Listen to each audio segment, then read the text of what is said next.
Hello and welcome to the Rest is Football with me, Gary Lineker, Alan Shearer. We're both in Berlin. Micah's heading back to join us later on. Indeed, for a quiet night, I hope. Well, I've got to go quiet tonight because there's a big day tomorrow. And that's what we're going to talk about. We're going to preview the final between England and Spain. What a final. Firstly, you'll be doing co-commentating. Yep. Micah, you'll be alongside me, Rio, and Juan Mata. Mm-hmm. So, looking forward to that. Do you know Juan, Micah? I've played against him multiple times. I think the first time is when he was at Valencia in pre-season. And I'm sure it was him and David Silva in the middle of the park. And we were chasing shadows. I think that's the first time I met him. So obviously, he played against him when he was at Man City, all them sort of things. So yeah, it'd be nice to see what he's got to say, especially from a Spanish point of view. Yeah, but I interviewed him a few years ago at length, and he was very intelligent, very warm, and he's one of those players, isn't he? The kind of a rare breed that, despite playing for a big club like Manchester United, he's universally liked. Everyone likes him. He's got a lovely personality. And he's like soft and warm and nice, and what a wonderful player he was. Yeah. I hope it's a tough night for him. However nice he is. Well, I think the best thing to do is probably start with the team. Do you expect him to go the same way? Do you expect him perhaps to bring Luke Shaw in instead of Trippier? Same system? What do you think? Yeah, he's got some big decisions to make. My guess is he'll go with the same system, but he may bring Luke Shaw in instead of Trippier. So he changed him at half-time in the last game, half-time. Give him another 45 minutes or so to go with the other, I don't know what he had in the quarter-final, maybe half an hour or so, just to give us maybe that little bit of better balance. But it wouldn't surprise me if he went in with Trippier again, because we know he's very loyal, and Trippier's started all 6 games. So, yeah, other than that, I would expect it to be same system, but like in other games, can be fluid and go to a back 4 if they want to. And he'll start with his captain, I'm absolutely certain. Micah? I pretty much agree with what Alan said in terms of system. I think he'll start with Luke Shaw at wing back instead of Trippier, just for the balance of the team. And like Alan said, Trippier's done it really well considering he's playing on the wrong side of the pitch. In the second half of the last game against Netherlands, he just made the decision, didn't he? I don't think we should be wasting any time. I think go with what he thinks is the best. And if Luke Shaw needs to come off after 60, 70 minutes, you can make the change then.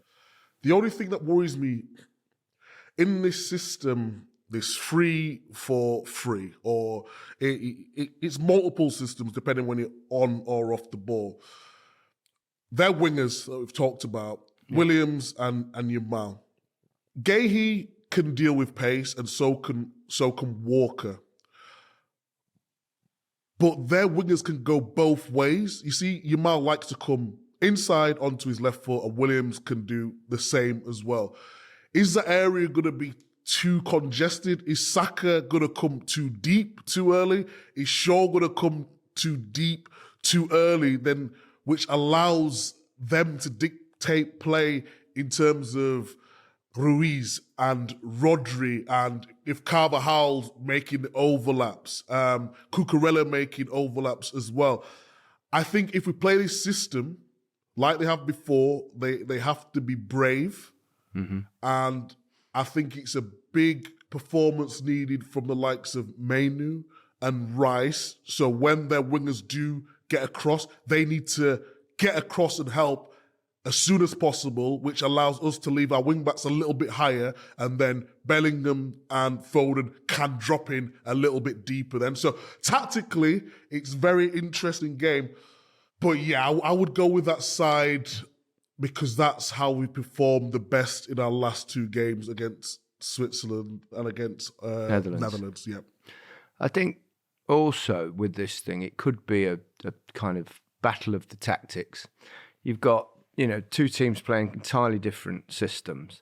It's whether you try and address the problems you might have in terms, or you concentrate more on the problems that you might give them. So the box in midfield, England will have extra players in midfield. Even if Olmo drops into that and they've got 3, we'll have 4. So do you focus on that and how we can hurt Spain rather than worry about how Spain can hurt England. Now, obviously, you have to think about that. But on both sides of that back 3, you've got real pace, and they'll probably have to get out and deal with whoever is attacking on the wing on that side. And because you don't really want to end up playing a back 5 with Saka at right back and Shaw or Trippier at left back. So I think it's going to be very interesting how it pans out. Who's going to be the most courageous? Spain, we've seen in this tournament, have been very brave, although they did sit back quite a lot against France when they got ahead in the second half of their game, a bit like England did with Netherlands in the second half. So I think the tactical battle will be important, but both teams have got excellent individuals in positions. I think that midfield thing will be really important as well. Obviously, they've got the brilliance of Rodri. Fabian, as they actually call him in Spain, rather than Fabian Ruiz. Fabian has been really good, although in the last game he did make 2 horrendous errors in his own box and got away with them. So it's going to be tight. What do you think tactically, Alan? I think there's so many individual battles. I mean, you mentioned the 2 wingers. When you look at the 2 midfielders, you've also mentioned up again Menu and Rice and Rodri and Ruiz, Carvajal one side, Cucurella the other side, who's had a great tournament, by the way. Cucurella's looked really, really good. So there's so many individual battles out on the width in the middle. I mean, Olmo, he'll have a big job to do in terms of playing in the 10 role. Morata, I'm sure he's going to be fit. So it's so hard to call. I mean, the one thing I would say is that Spain do give you chances. Yeah, definitely. They give you chances. I mean, even in that semi-final, if you remember the Mbappe chance that he missed, it was a big opportunity, wasn't it, at a key time of the game. So if England are brave, and I hope they are, they'll have to suffer at times in terms of possession and what have you. They'll have to defend really well. But when they've got the chance to attack, I hope they attack with energy and pace and the passing into like we did in the first half against the Netherlands. And if we do that, I've no doubt we can score a goal or 2. I think the way Southgate will play is that I think he'll try and play brave and high with the wide men. But I do think he'll say, right, soon as Williams gets the ball on the left, Kyle Walker, get out to him. And I think on the other side, it will be exactly the same. It will be as soon as Yamal gets the ball on the right, it will be you get out to him, Luke Shaw or Trippier, whoever it is. And then you just shuffle across. I think that's the way you've got to do it. Otherwise, we'll be forced into playing very deep. And obviously, we've seen in this tournament that doesn't necessarily suit England. We're much better when they've been on the front foot. So I think that's the way it'll pan out. The more I've thought about this game, the more confident I'm. But it's about which team turn up on the day, which players perform. Luck. And a bit of luck, probably, like England had in the semi-finals, like Spain had in the quarterfinals with the Cucurella handball that the Germans here are still talking about. So you do need a break. Absolutely. And both teams have had their breaks in this tournament. But I think it's made up. If you're a neutral, you'd be going, cool, this is a good final, wouldn't you? Yeah, it's an amazing final. I think what I would say on that in terms of, the look and the way they're approaching the game, as a manager, I would just say, please, we know what Spain are good at. They've very got good wingers. They're electric. Rodri runs the game in midfield. Ruiz or Fabian plays really good passing. Don't let their best players do what they need to do. If they score a worldie, no problem. You can hold up your hands. But when you're going through the tactics all week and you're thinking, and mistakes happen. Of course. I'm actually doing some analysis on our box midfield which you will see a little bit later on. And if we play how we did against the Netherlands, we won't have any problems whatsoever keeping the ball. It's just whether we're then brave enough to do it against an electric Spanish side. That's the only thing. But I'm with you guys. I think we can... I wouldn't say I'm confident, but I think the game's 50-50. I think if we turn up, we could win it. And if they turn up, they could win it also. So I'm just looking forward to a great game of football. Yeah. It's funny, isn't it, that our main worry, our main concern is about a 16-year-old boy and a guy on the other wing who's also, 21. It says something, doesn't it? 17 now. Sorry. Oh, yes, it's his birthday. I do beg your pardon. Of course, it's his birthday. We're recording this on the Saturday. Yeah. Let's hope he goes out on the lash tonight. It's a big night, big celebration with all his teammates. Let's hope so. I suspect not, though. I think it's probably unlikely. Let's hope he was like Big Meeks, in it. 10 bowls of champagne. Oh, sparklers everywhere. Absolutely. Leaving at 5 o'clock in the morning. Yeah. Go on, Yamal. Yeah, he scored a goal and he's had 3 assists in this tournament, which is more than any other player. I read somewhere it's also more assists than Ronaldo's had in his major tournament career, which is quite an extraordinary stat. Staggering. It really is. It'd be interesting to see if he can do it in the final, but nothing seems to bother him, does it? He can do it in the final, and not necessarily score or assist, but in terms of he can have an impact in the game, because when I was looking at his highlights the other day, he's not just a winger who goes down blind alleys. He's actually technically very good. He comes inside, he plays 1-2s, he knows when to speed it up, he knows when to slow it down. So, yeah, let's hope he doesn't have a great game. But he's fearless, isn't he? At that age, he's just fearless. And sometimes it's hard to control that. He's going out there and he's enjoying himself. He's saying to Rabiot, checkmate, He's got no fear, the lad. Let's hope that none of the players say anything in the press conference that's a little bit negative towards him. No, they won't do that. They won't make the same mistake. No, that was disrespectful anyway, wasn't it? So how do you think it'll pan out? I think it's going to be incredibly tight. I think it'll be whoever wins it. It'll be by a goal. I don't see the team running away with it. I just want England to play on the front foot again, very much like they did in the first half against the Netherlands. There's no doubt in the semi-final that was their best 45 minutes of the tournament. That should give them great belief that they can do it against this Spanish team. Spain are the best team in the tournament. There's no doubt. But energy, so far, with energy, with pace, and the passing like it was, yeah, I think we could nick it, yeah. Yeah. And key players, Micah, for you, do you think? England-wise, I think Declan Rice is massive in terms of defensively. I think Mainu is massive. If he can play like he's played in the previous 2 games, the way he's breaking his lines, not with his passing, with his running, and just giving them a breather. I think Foden now, in the last 2 games, playing in a system, in a number 10, he's played a lot better. Yeah. But he's not got a goal. We need a goal in a big moment. And Bellingham does what he does anyway. I think someone like Kane is important in this.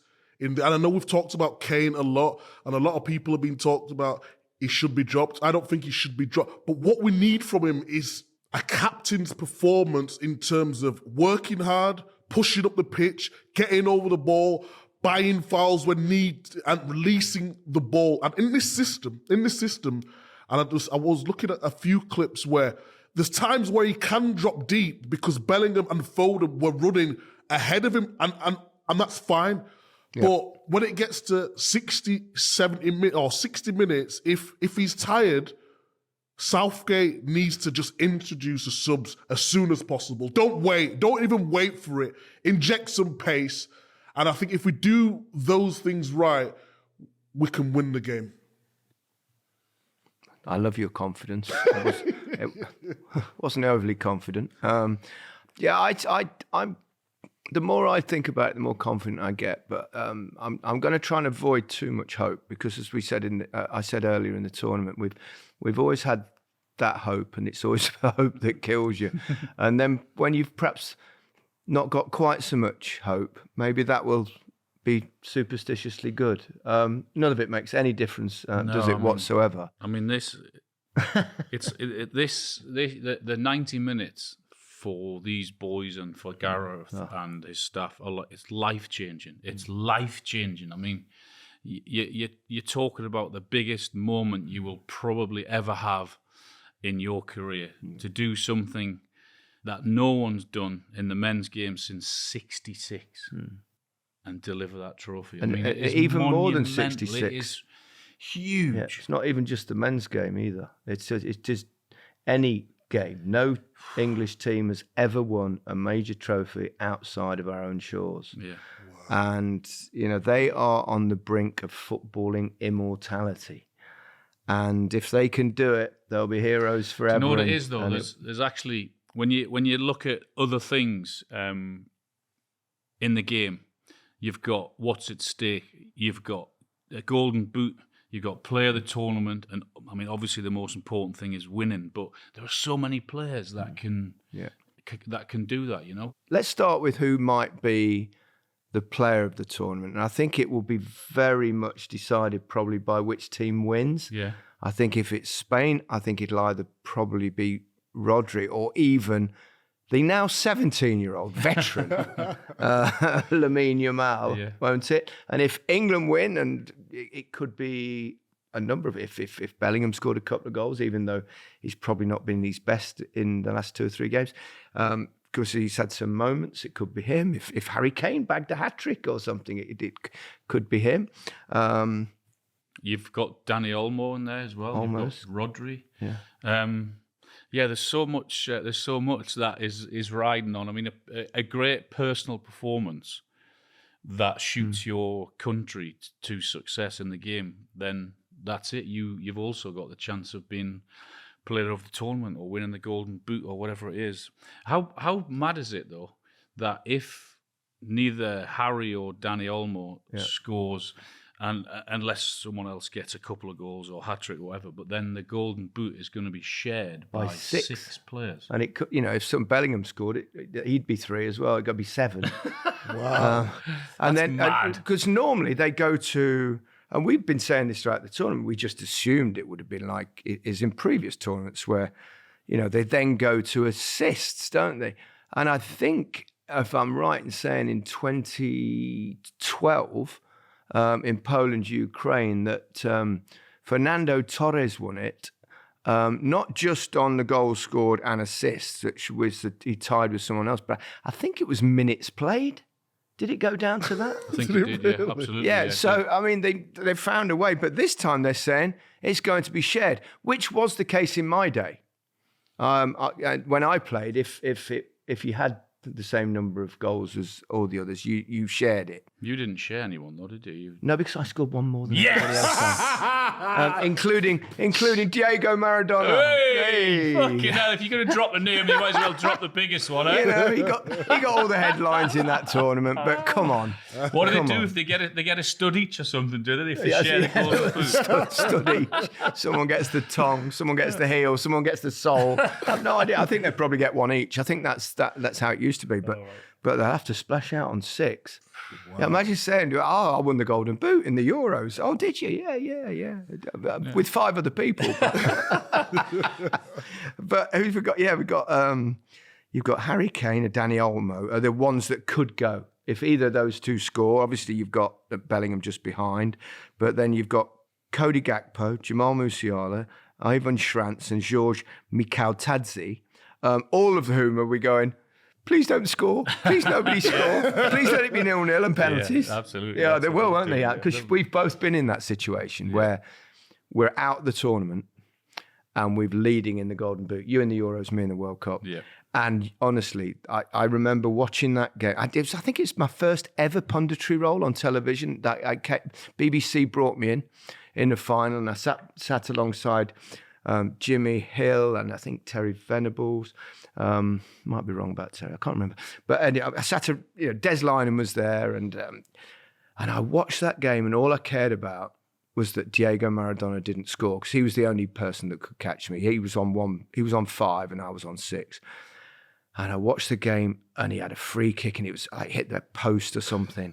And then he went, there was absolutely nailed on penalty against him, and the ref didn't give it. And he was obviously their penalty taker. And I thought, oh, thank God. And at the end, it was like, wow. Yeah. And I remember Jimmy Hill turned and he went, oh, well, I'd just like to congratulate a young man on the first English player to win the Golden Boot. To forgive the impression, it wasn't. It was That is class, though, in a World Cup. Wow. Yeah, and then, Alan, you had the same in the Euros, because you were out in the semi-final. Yeah. I think Klinsmann could possibly have caught Klinsmann, if he'd scored a couple of goals, I think 2 or 3, I think, but... Yeah, I was sat thinking, just don't score. You can't. At least if you're going to take something away from the tournament, let it be the golden. Yeah. Look how selfish strikers are, eh? Great, Micah. Look, you want to just look how selfish they are. That's not against your They own don't care team. that they're out of the tournament. No, we care about we just want goals. to take something from the steady on, tournament. Micah Richards. That was easy. Oh, you've got a hook. You've got a big one. It's a big one. You've thrown the bait in.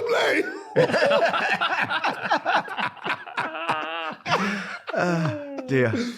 Micah. Yes, Alan. Who do you think's had the most passes in the tournament? Spain or England? Oh, Spain. Nope. Incorrect. England. Okay. England. If you're going to quiz me, where are these passes? And in your own half doesn't count. Well, I'll give you a clue here, because amongst the top 6 most passes by players are John Stones, Declan Rice and Mark Gahey, which proves your point. Exactly. I didn't ask where the passes were. I just said who's had the most passes. Well, I mean... Fucking hell, there's no need to get technical. What do you want? You want your centre-back to pass? It's like back in the days. You go pass, back to the goalkeeper. He picks it up. Okay, let's go back out to Johnny Stones. All right, who had the most passes in forward positions? Good stats, these. It's a good question. It's got to be... I haven't got the answer. I just made it up. It's not on my sheet. I would say Rodri or Fabian. It has to be one of them two. Has to be. Maybe. Most goals scored from set pieces. Turkey, 3. Turkey. England have... well, actually, it says England 3. Is that right? England have scored 3 from set pieces. Penalty, obviously.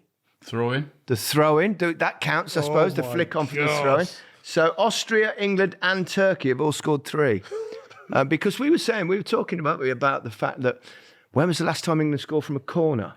Yeah, I mean, without Harry Maguire in there, England haven't looked as dangerous from corners. Let's hope that changes, though. Eh? Yeah. Have you got any more stats to me? Come on. Here you go. Most shot attempts conceded by a team. How about that one?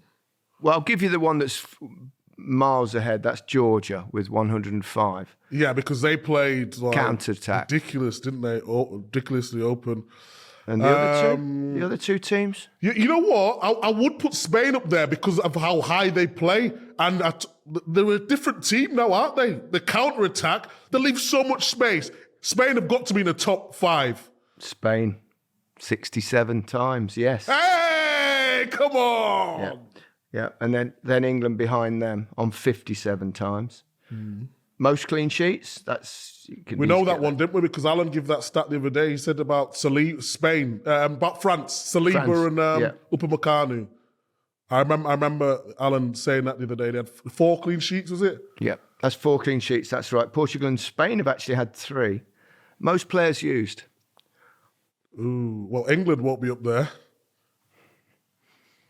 It's a podcast, so you can't take too long. Because a deathly silence is not good on a podcast. 4, 3, Germany. 2. No. Spain. Spania! Don't forget they won their first 2 matches. They'd already won the group. Therefore, they played a complete... Correct. Yeah, England have actually used 21. So what's that with the squad of 26? That's 5 players that have not been seen or played at all. Obviously, 2 goalkeepers. Gomez. Adam Wharton, Gomez. Dunk. And Lewis Dunk. Yeah. Be nice if England were 4 up and they all got a little go. I think that's that. Is that wishing too much? I couldn't care less if I didn't play. Give me that medal. Yeah. I'm a hero for life. Imagine that. Micah, you're my hero for life anyway. So don't worry about that at all. Team that's hit the woodwork the most times. Oh, that England have got to be up there because I remember Phil Foden has. He's hit the post a couple of Harry Kane hit the post, did he? You're right, it is England with 4. How do you think it's going to pan out then? That's the final question. I think we have to be realistic and say Spain have played better football throughout the competition so far. And I believe that they can adapt to any game. They can sit deep if they need to. They can press if they need to. They can go forward with numbers and at pace if they need to. I think if I was to give the odds, I'd say Spain are just slight favourites. But I do believe we have more players in our squad, not just start 11, that can make an impact. And the way England have been playing this tournament, it's been down to moments. So Spain are favourites, but England have more players who could change a game. So we could be going extra time and England on penalties. I'm going to go. Alan? Yeah, I mean, without doubt, have to step up a level again because of the opposition. But we can. I think England might nick it in extra time because of the quality that they've got to come off the bench again. So I'm going to go an England win after extra time. Let's be honest, none of us are going to go against England, are we? Because, whatever we think on that. Rodri doesn't lose many football matches, but I think the last one he lost would have been the FA Cup final when Mainu bossed it. So I'm hoping for the same thing there. And that England, I think England will outnumber them in midfield, and if they are brave enough, then I think they'll come through this. But I'm a little bit like Micah. I've got a feeling it's going to be an awfully long night with a lot of tension and a lot of nervous moments and a lot of exasperation, and hopefully ended with the most joyous scenes that we will have ever experienced in a football match. Yeah. And I'm not going to... How can you go against England? And I'm with you, Mike. I've got a feeling it might go to penalties. And if it goes to penalties, I fancy us quite strongly. I'd much prefer it to be like 3-0. But football's not like that, is it? It's just never like that. No. But we're looking forward to it. And we're looking forward for TV as well, aren't we? Because it's a fantastic thing to have the opportunity to be at the ground. Yeah, we're very lucky. And a broadcast that, my ambition has always been, when I was a player, was to win a major tournament with England. Didn't quite happen. My ambition as a broadcaster has always been to utter the words that England have won the World Cup or England have won the European Championship. Been close a few times. It's never happened. The only time it happened in my lifetime, I was 5 years old. I have no memory of it whatsoever. And it would be truly, truly beyond joyous if I could utter those words to the nation. Well, obviously, you're a lot older than we are, me and Micah, so we weren't even born. So that would be extremely nice. So come on, England. Yeah. Do you guys, just lastly, have anything written down if England were to win, or do you just go with the feeling at the time?